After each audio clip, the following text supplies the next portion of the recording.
ఏపీలో మరోసారి భారీగా అప్పు తెచ్చేందుకు కేబినెట్ ఆమోదం తెలిపింది. మద్యం ఆదాయం తాకట్టు పెట్టి భారీగా అప్పు తెచ్చేందుకు రంగం సిద్ధం చేసింది.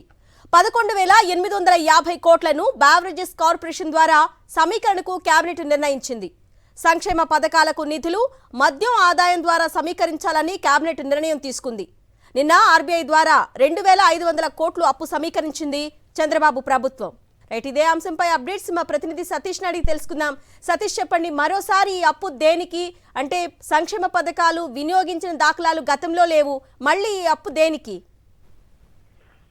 ఆంధ్రప్రదేశ్ రాష్ట్ర ప్రభుత్వం, ముఖ్యంగా చంద్రబాబు ప్రభుత్వం విపరీతమైనటువంటి అప్పులు చేసింది. ఇప్పటికే తీవ్రమైనటువంటి ఆర్థిక సంక్షోభంలోకి రాష్ట్రాన్ని నెట్టేస్తున్నటువంటి చంద్రబాబు ప్రభుత్వం ఇవాళ కేబినెట్ లో మరొకసారి మళ్ళీ భారీ అప్పు సమీకరణకు సంబంధించి వాళ్ళ కేబినెట్ లో నిర్ణయం తీసుకున్నారు. ఈ రోజు అది కూడా ఆ మద్యం ఆదాయాన్ని తాకట్టు పెట్టి, అంటే ఎక్కడైతే మద్యాన్ని బాగా తాగించి మద్యం ద్వారా వచ్చేటువంటి ఆదాయాన్ని తాకట్టు పెట్టి మద్యం ఆదాయం ద్వారా రాష్ట్ర ప్రభుత్వం 11,850 కోట్ల రూపాయల అప్పులు సమీకరణ కోసం ఆ నిర్ణయం తీసుకుంది. ఈ మేరకు ఈ రోజు ఈ నిర్ణయాన్ని కేబినెట్ ఆమోదించింది.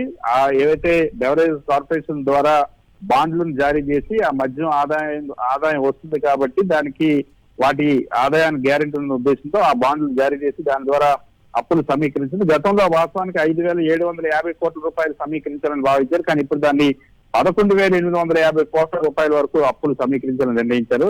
నిన్ననే ఆ రాష్ట్ర ప్రభుత్వం రిజర్వ్ బ్యాంక్ లో సెక్యూరిటీల వేలం ద్వారా 2,500 కోట్ల రూపాయలను ఆ అప్పులు తీసుకొచ్చింది. బడ్జెటరీ అప్పులు. ఇవాళ బడ్జెట్ బయట ఈ కార్పొరేషన్ ద్వారా 11,850 కోట్ల రూపాయలు అప్పులు సమీకరించడానికి కేబినెట్ ఆమోదం తెలిపింది. దీంతో దాదాపు ఆంధ్రప్రదేశ్ రాష్ట్రం గడిచినటువంటి 19 నెలల్లోనే 3,11,000 కోట్ల రూపాయలకు ఆంధ్రప్రదేశ్ రాష్ట్ర అప్పు, చంద్రబాబు రాష్ట్ర ప్రభుత్వం చేసినట్టు అప్పులు దాటపోతా ఉన్నాయి. గతంలో వైఎస్ జగన్మోహన్ రెడ్డి ప్రభుత్వం 5 సంవత్సరాల్లో 3,32,000 కోట్ల రూపాయలు అప్పులు చేసి ఇప్పుడు కేవలం 19 నెలల్లోనే చంద్రబాబు ప్రభుత్వం 3,11,000 కోట్ల రూపాయలు అప్పులు చేసింది. అంతేకాకుండా మద్యం